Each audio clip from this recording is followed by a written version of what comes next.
Welcome back to the Night Shift Journals. When we last left Emma Chun, she had been trapped.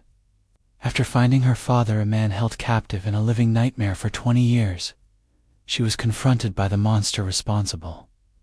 It's Dr. Lucius Krauss. At the stroke of 2:15 a.m., surrounded by security, with 14 ghostly voices whispering her name. Dr. Krauss smiled and gave her a new title, Subject 15. Tonight, the true horror of the Lazarus Protocol is revealed. In Episode 4, The Consciousness Trap, Emma learns what it means to be a prisoner, what her father has truly endured, and what terrible choice she must make to end it all. This is a story of captivity, of a desperate rescue, and of a horrifying family reunion. If you are prepared to enter the trap with Emma, to learn the secrets of the anchor, be sure to subscribe and turn on all notifications. And let us know in the comments, what would you do if the only way to save someone was to kill them? Settle in. The sedation is wearing off. It is time to wake up. Darkness and the smell of cold, sterile plastic. Emma's first sensation was a throbbing, chemical headache. Her limbs felt heavy, disconnected, as if she were swimming through wet cement. Sedated, she forced her eyes open. This was not room 13. She was in a different room, smaller, colder. A single fluorescent light hummed above, its ballast buzzing like an angry insect. She was on a standard hospital cot, not restrained, but the air felt heavy, oppressive. She sat up. Her body ached. The room was furnished for one purpose: observation. Medical equipment lined one wall, a dormant brain scanner, an IV pole, a vital signs monitor. The door was heavy steel, with no handle on the inside. A small, black camera was mounted in the upper corner, its tiny red light a single, watchful eye. She was a prisoner. A sharp crackle of static made her jump. An intercom speaker sat into the wall. "Good morning, Emma," or rather, "Good morning again." The voice, Dr. Cross, cultured.com, grandfatherly. It made her skin crawl. "Don't be afraid. You are not in danger. You are simply a patient. You are the key, my dear, to perfecting the protocol." Emma staggered to the door, pounding on it with her heavy limbs. "Let me out. You can't do this. I'm a nurse here." The speaker was silent. She looked at her wrist. Her watch was gone. Her phone, the journal, the key-all, gone. She estimated the time. The light in the corridor was dim. It felt like morning. How long had she been out? For hours. 5, it had to be around 6 a.m. Her shift was over. She was now officially missing. Her medical training kicked in. She checked her arms, her neck. No new injection marks. They must have used gas in room 13, or given her an oral sedative. She was groggy, but her mind was clearing. Then she saw it. A large one-way window, dark, like an interrogation room. She pressed her face to the glass. She was looking into room 13. Her father was still there, still in the bed, a landscape of wires. But the room was different. It was clean. The chaotic energy from her confrontation was gone. As she watched, her father's body suddenly convulsed a violent, epileptic-like jerk that shook the bed frame. It lasted only a second, then he was still again. Emma's eyes shot to the bank of monitors outside his room, visible from her window. His EEG, his brainwaves. They were no longer a single, chaotic storm. They were ... separated, like a musical score. She counted them, 1, 2, 3, all the way to 14. 14 distinct wavelengths, oscillating in a horrifying, unnatural harmony. She wasn't just looking at her father. She was looking at a chorus of 14 trapped souls, and her father was the cage. The hiss of the pressure seal on her own door made her spin around. Dr. Lucius's cross entered. He was still in his expensive suit, still leaning on his cane, as if he'd just come from an evening at the opera. 2 massive guards stood in the doorway, blocking any chance of escape. "Emma," he said, smiling.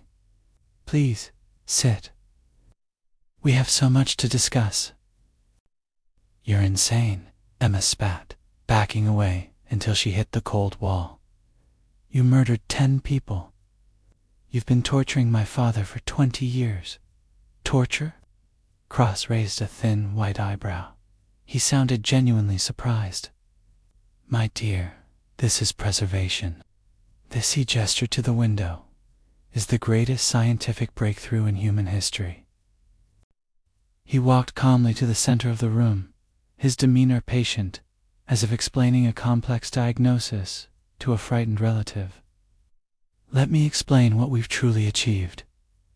When a person dies, their consciousness, their energy, their soul, if you prefer, it doesn't just vanish. It dissipates. Quantum consciousness theory. It loses coherence. The Lazarus Protocol was designed to catch that energy, to hold it. The first 12 subjects," he said, a flicker of disappointment in his voice, "were unstable. Their consciousnesses dissipated too quickly. They were ... lost." "You mean they died?" Emma said. "They were volunteers," Cross snapped, his polite mask slipping for a second. "Then came your father. Subject 13. He was different. He had an incredibly strong, resilient neural structure. When he died, he made air quotes with his fingers. His consciousness held its form. It became a beacon, an anchor, as my researchers called it." He gestured to the window. The subsequent subjects, the ones who also died, were drawn to him. He didn't just hold his own consciousness. He held theirs. The 10 who died, the 3 survivors who are still out there, and himself. 14 souls, linked in a single, stable, consciousness network. He showed her a tablet. Brain scans, data, complex equations. Imagine, Emma, consciousness that doesn't die. A mind that can be preserved. Studied, uploaded. We have achieved digital immortality. And what do you want from me?" Emma's voice was cold.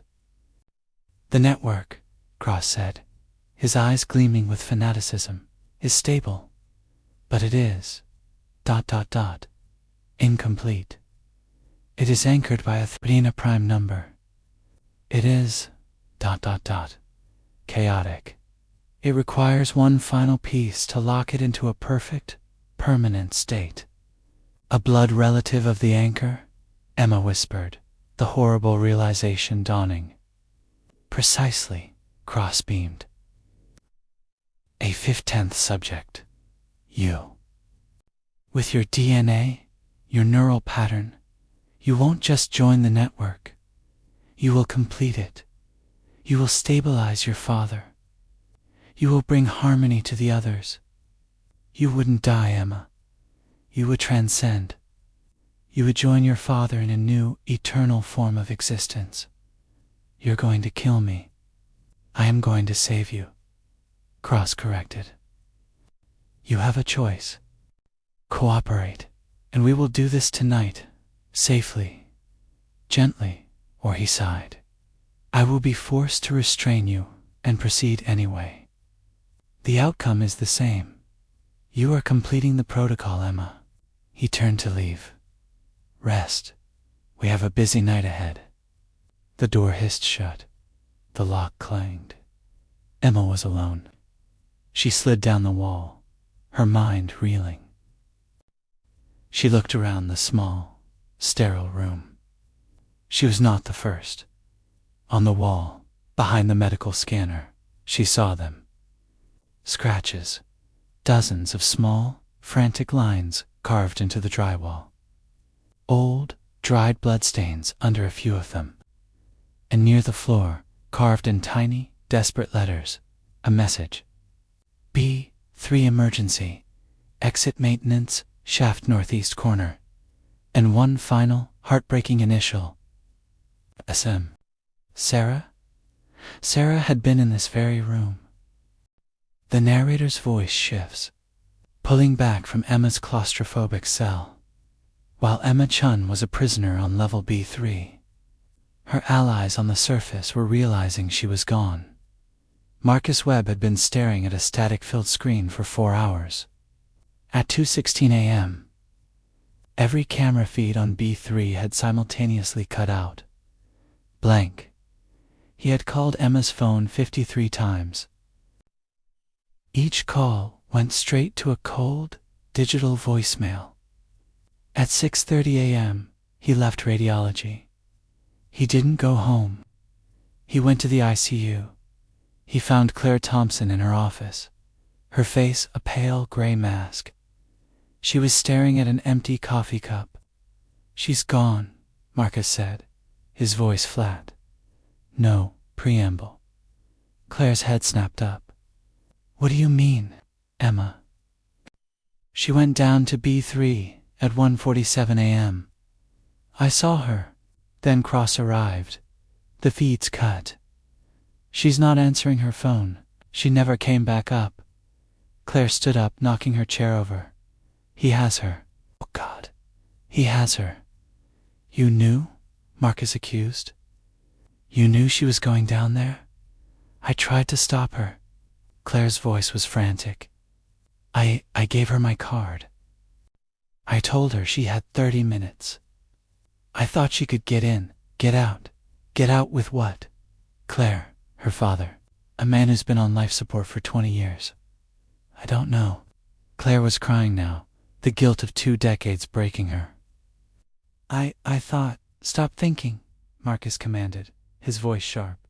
"Start helping. You told me Sarah died on the roof." Emma found a message from her about an emergency exit, a maintenance shaft. Claire's eyes widened. Yes, the northeast corner. It was sealed. After Sarah. In 2005, Cross ordered it sealed. But I know where it leads. It vents to the B1 mechanical room. "Good. We're going in. We need help," Marcus said. He was already striding out of the office.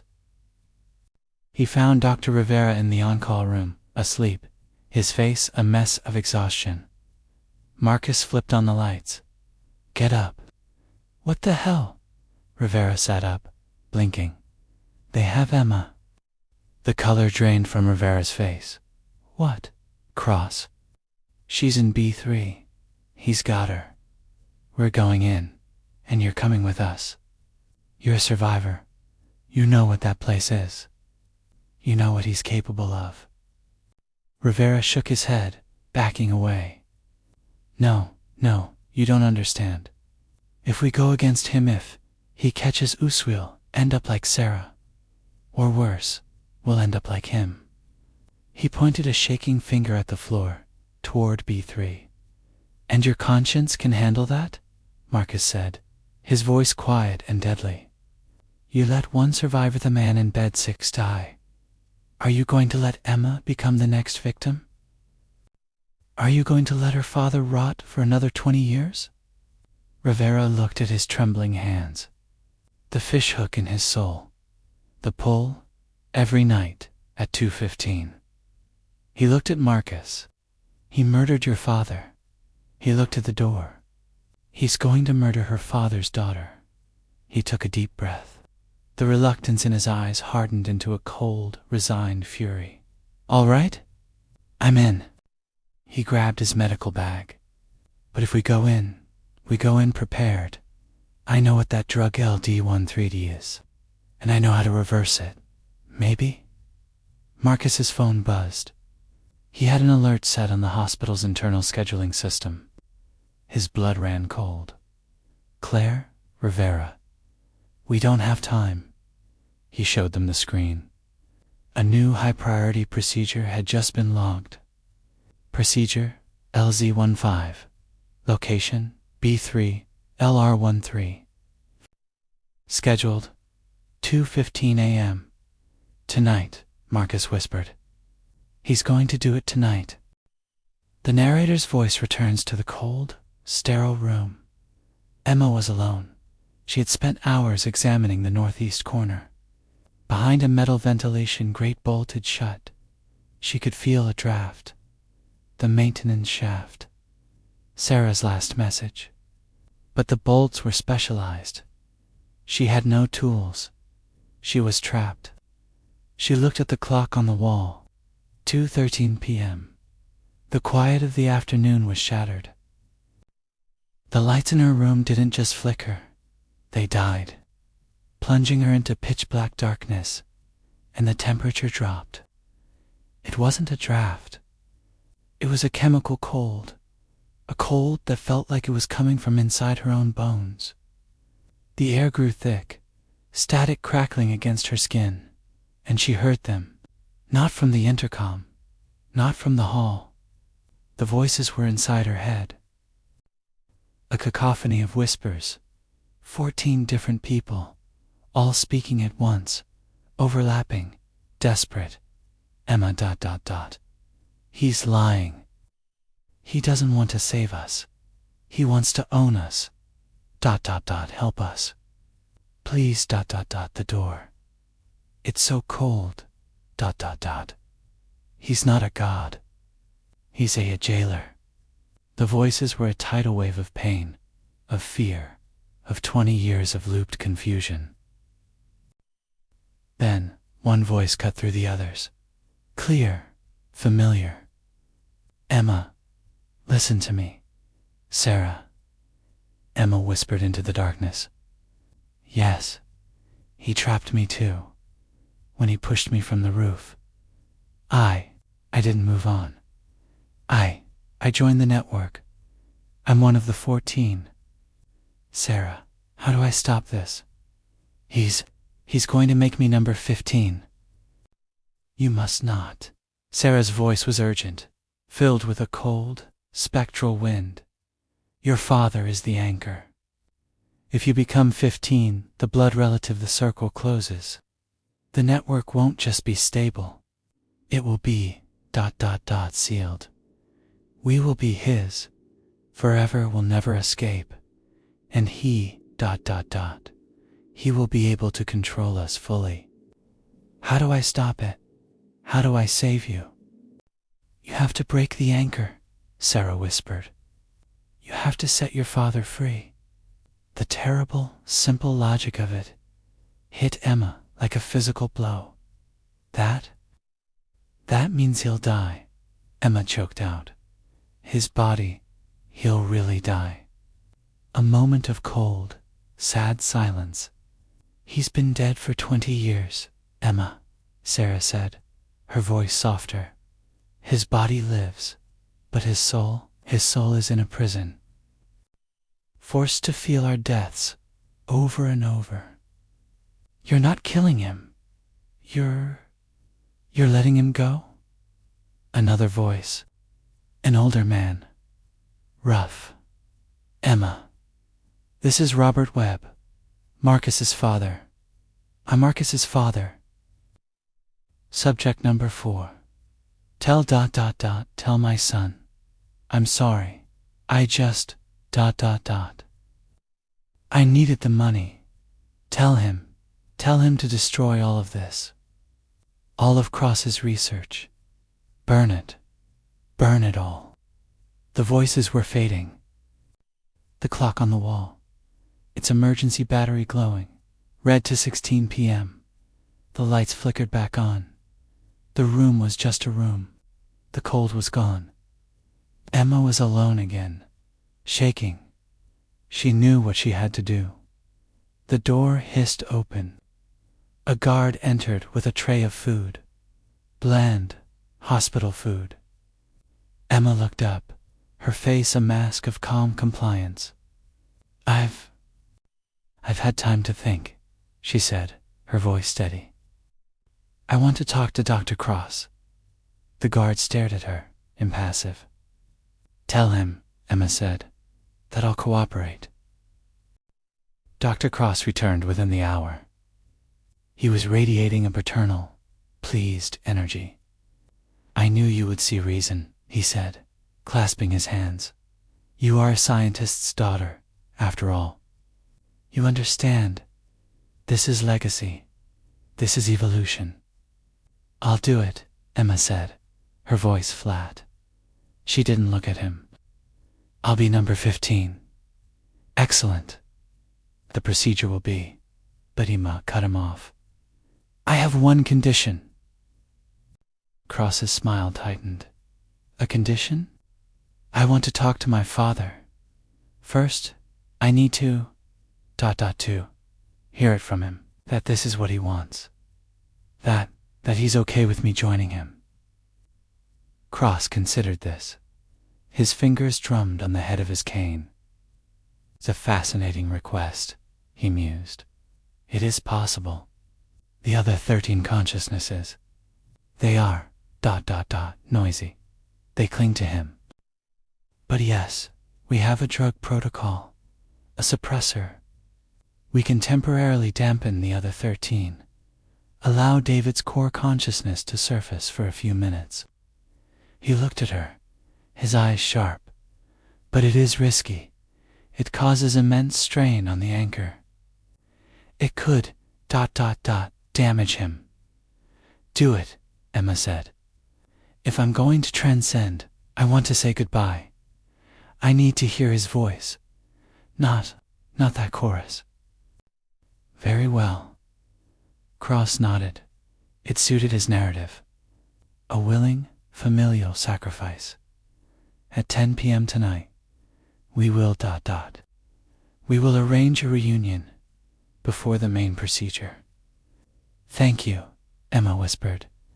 As Cross turned to leave, Emma moved. While the guard was focused on the doctor, she palmed the plastic-wrapped, disposable scalpel from the uneaten food tray. It was a cheap, flimsy thing, but it was sharp. She slid it into the waistband of her scrubs. She was buying time, and she was buying access. The narrator's voice shifts again. At that exact moment, in the B1 mechanical room, Marcus Rivera and Claire were staring at a wall. This is it, Claire said, pointing to a large, rectangular section of drywall, sealed with industrial adhesive. The northeast maintenance shaft. It goes straight down to B3. It's sealed solid, Marcus said, running his hands over it. It's not just drywall. There's concrete behind it. He was thorough, Rivera muttered. He opened his medical bag. It was full of sedatives, syringes, and a small battery-powered bone saw. What? Marcus started. We're in a hospital, Rivera said, his voice grim. This is FOR difficult amputations. It'll be loud, but it will be fast. Claire checked her watch. 10:05 p.m. They're meeting now, Marcus said. Emma and her father. God. Rivera, you have to get us in there. We have until 2:15. Rivera put the saw to the wall. Stand back, the narrator's voice returns to B3. 10 p.m. The door to room 7 hissed open. Cross and the 2 guards escorted Emma across the hall to room 13. Her father was as she'd left him. The storm of 14 minds still flickered on his monitors. Prepare the anchor, Cross ordered a technician Emma hadn't seen before. The tech administered a drug into her father's foreline. Suppressor active. They watched the monitors. The 13 other wavelengths. They didn't disappear, but they... faded. They flattened. And one, single, strong wavelength surged. David Chun's body tensed. He gasped a deep, shuddering intake of breath. His eyes, which had been milky and unfocused, snapped into focus, and they found Emma's. For the first time in 20 years, her father was present. Tears streamed down David Chun's face. His voice was a dry, rasping wreck from 2 decades of disuse. Emma broke. She rushed to his bedside, grabbing his hand. It was cold, waxy, but his fingers, weakly, tried to curl around hers. Dad, oh God. Dad, I'm here. I'm going to get you out. No, ... sweetie, ... His voice was paper-thinned, but it was his. My ... my little girl. You're so grown up. I'm so sorry, Dad, she sobbed. Listen to me, he said, his eyes urgent, focused. No time. Why? Oh, you can't. You can't become number 15. He'll trap you, all of us, forever. It's what he's always wanted. To ... to seal the door. I know. Sarah told me. Sarah ... He smiled, a faint, sad gesture. She's so loud. A fighter. He refocused. Emma, I've ... I've been conscious. Underneath this whole time I've felt them. The others, their deaths, over and over, every night, a chorus of agony. I ... I wouldn't wish this on anyone, especially not you. But Dad, there has to be a way. There is, he said. You have to destroy the anchor. You have to ... to destroy me. No, Emma cried, recoiling. I'm not losing you again. You never lost me, he whispered, his grip tightening as much as it could. I've been watching. Through whatever this state is. I saw you. Become a nurse. Like I always wanted. I am ... so ... proud of you, Em. Dad, stop. No, listen, he insisted, his breath hitching. The ... the equipment, the neural interface. It's all run from the control room next door. He flicked his eyes to the right. The main ... power supply. Cut the A. Cut the power. Everything ... fails. My body ... my body dies. In seconds. Peacefully. And my consciousness ... I can finally ... move on. And ... and the others ... Sarah, Robert Webb ... they'll be free. I can't kill you.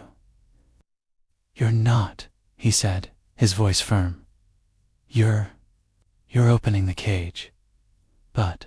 but cross ... he won't let you. You'll have to fight. He was fading. The other wavelengths on the monitor were starting to pulse, to fight the suppressor. Dad, promise me, he gasped. When ... when you do it. DONT, don't watch. Don't remember this. Remember ... remember me. Teaching you to ride your bike. The ... the red bike. Remember ... the good times. Okay? Promise ... me. I promise, she wept. His eyes lost their focus. The single wavelength fractured. The chorus returned. Dr. Krauss, who who had been watching from the doorway, stepped in, applauding softly. "How, ... touching," he said. "What a beautiful reunion." He looked at Emma, his eyes no longer grandfatherly, but as cold and sharp as the scalpel in her waistband. "But Emma, I'm afraid I lied." Guards grabbed her arms from behind, their grips like iron visas. Subject 15 doesn't need to be willing. She only needs to be present. "No," Emma screamed, trying to reach for the scalpel, but they were too strong. They dragged her from the room, strapping her to a gurney waiting in the hall. "The procedure begins in 4 hours. At 2:15 a.m., Cross said, smoothing his suit. "Get some rest. You're about to make history." A technician pressed a syringe to her neck. She felt the cold sting, the immediate, heavy rush of the sedative. Her last sight was the clock on the wall. 10:47 p.m. The narrator's voice shifts, becoming urgent. At that exact moment, in the B1 mechanical room, a battery-powered bone saw finally broke through the concrete. Marcus, Rivera, and Claire stared into the dark, dusty maintenance shaft. They had 3 hours and 28 minutes. Emma is sedated. Her father's request echoes in her mind. A promise to kill him. Dr. Cross has his prize. And the clock is counting down to 2:15 a.m., the moment the circle will be sealed forever. Her only hope, a desperate 3-person rescue team, is now crawling through the ventilation shafts of a haunted hospital. The story of the Night Shift Journals will continue in Episode 5. The rescue, the confrontation, and the final choice are all that remain. Subscribe and turn on your notifications. You must be here for the end. But for now, the timer has stopped. The panic, the claustrophobia, the impossible choice. You can set them aside. You are not in that shaft. You are not on that gurney. You are in your bed. You are safe. The story is over. For tonight, it is time to let your own mind rest. We now begin our 30-minute black screen sleep aid. Let the darkness be still. Let your breathing be slow. There is nothing you need to do. There is nowhere you need to be. Sleep now.